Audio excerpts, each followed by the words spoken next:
हीरापुर गांव में रामू और महेश नाम की दो दोस्त रहा करते थे।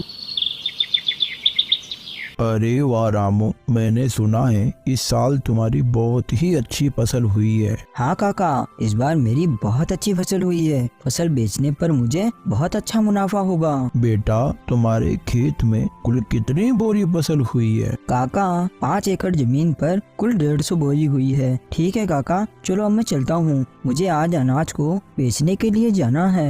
ऐसा कहकर रामू वहाँ से चला जाता है। भी थोड़ी देर बाद महेश भी वहाँ से अपने खेतों की ओर जा रहा था।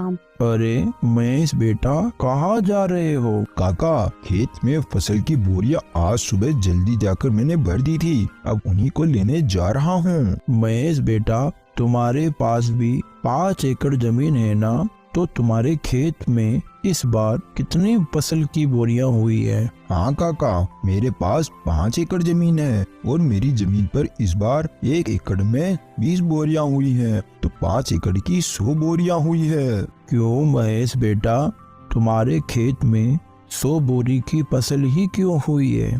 तुम्हें पता है तुम्हारा दोस्त जो रामू है, उसके पास भी 5 एकड़ जमीन है। उसकी जमीन पर 150 बोरियों का अनाज हुआ है, जबकि जहां तुम दोनों के खेत है उधर के इलाके की जमीन तो एक जैसी ही है।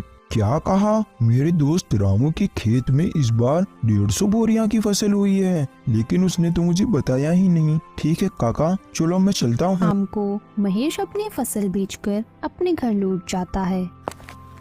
बारे में सारी बात अपनी पत्नी को बताता है। मुझे पता है आपको 50 बोरियों का नुकसान क्यों हुआ है, क्योंकि आप अपने दोस्त रामू की तरह मेहनत नहीं करते, इसलिए आपको 50 बोरियों का नुकसान हुआ है।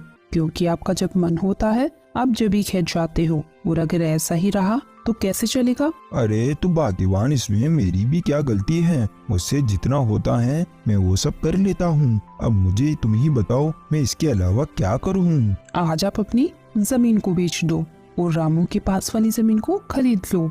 अगर रामू की जमीन 5 एकड़ है तो आप भी पूरी 5 एकड़ जमीन को खरीद लो और रामू से कहो कि अब अपन दोनों पूरे 10 एकड़ जमीन पर साथ मिलकर काम करेंगे और जो भी मुनाफा होगा दोनों बराबर बांट लेंगे। हाँ, तुम ये बात बिल्कुल सही कह रही हो।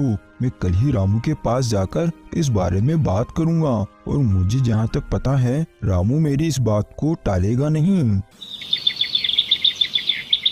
फिर अगले दिन सुबह होने पर महेश अपने दोस्त रामू के यहाँ जाता है। और भाई रामू, कैसे हो तुम? महेश भाई, मैं अच्छा हूँ, तुम बताओ, तुम सुबह सुबह यहाँ कैसे आ गए? रामू, अपन दोनों बचपन के बहुत अच्छे दोस्त हैं, तो मैं सोच रहा था कि मेरी जमीन को मैं बेच दूं और तुम्हारी जमीन के पास ही जमीन खरीद लूं, वो भी तुम्हारी जमीन के बराबर, पूरी 5 एकड़। हाँ हाँ महेश भाई, खरीद लो, ये तो बहुत ही अच्छी बात है, मुझे भी मेरा एक अच्छा पड़ोसी मिल जाएगा। लेकिन रामू, अगर तुम्हें ऐतराज ना हो तो अपन दोनों मिलकर तुम्हारी और मेरी जमीन पर खेती करें, क्योंकि दोनों अलग अलग मेहनत करने से अच्छा है दोनों एक जगह ही मेहनत करें, इससे अपन दोनों को अच्छा मुनाफा भी होगा। हाँ हाँ महेश भाई, मुझे इस बात से कोई एतराज नहीं है। चलो अपन सेठ मनीराम के यहाँ चलकर जमीन को खरीदने और बेचने की बात करते हैं, क्योंकि मेरे खेत के पास की जमीन सेठ मनीराम की है। फिर दोनों सेठ मनीराम के पास चले जाते हैं। सेठ जी, रामू के पास वाली जो जमीन आपकी है, मुझे उस जमीन को खरीदना है। तो खरीद लो, हमने कब मना किया है, लेकिन जमीन खरीदने के लिए पैसे लेकर आए हो? दरअसल सेठ जी, बात ऐसी है कि मैं अपनी 5 एकड़ जमीन बेचना चाहता हूँ और रामू के पास वाली 5 एकड़ जमीन खरीदना चाहता हूँ। तो खरीद लो, मुझे कोई दिक्कत नहीं है, लेकिन मेरी जमीन के बदले मुझे तुम्हारी जमीन और 5,000 रुपए चाहिए। लेकिन सेठ जी, मेरी जमीन भी तो 5 एकड़ की है और आपकी जमीन भी तो 5 एकड़ की है, तो फिर आप मुझसे 5,000 रुपए और क्यों मांग रहे हो? देखो भाई महेश, जमीन की समय के हिसाब से कीमत होती है। अगर तुम्हें लेनी है तो 5,000 रुपए दे दो, वरना कोई बात नहीं। ठीक है सेठ जी, चलो आप 5,000 रुपए और ले लेना, लेकिन आपकी वो जमीन मुझे दे दो। फिर महेश सेठ मनीराम से उसकी जमीन खरीद लेता है।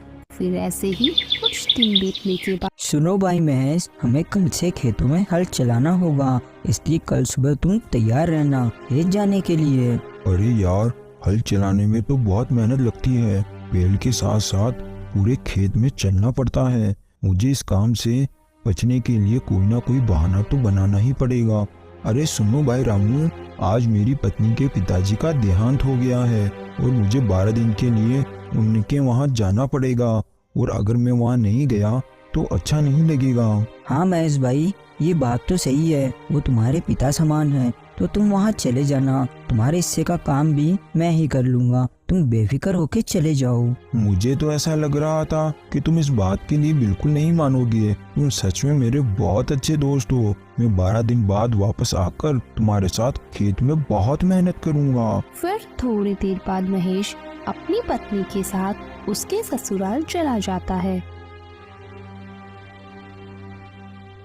और इस बात से रामू बहुत परेशान हो जाता है। सुनो जी, आप इतने परेशान क्यों नजर आ रहे हो? क्या हुआ, क्या बात है? अरे कुछ नहीं, महेश अपनी पत्नी के साथ उसके मायके गया है और खेत में बहुत काम पड़ा है। अरे तो आप परेशान मत होइए, वो जब तक नहीं आते मैं आपके साथ खेत में काम करवा दूंगी।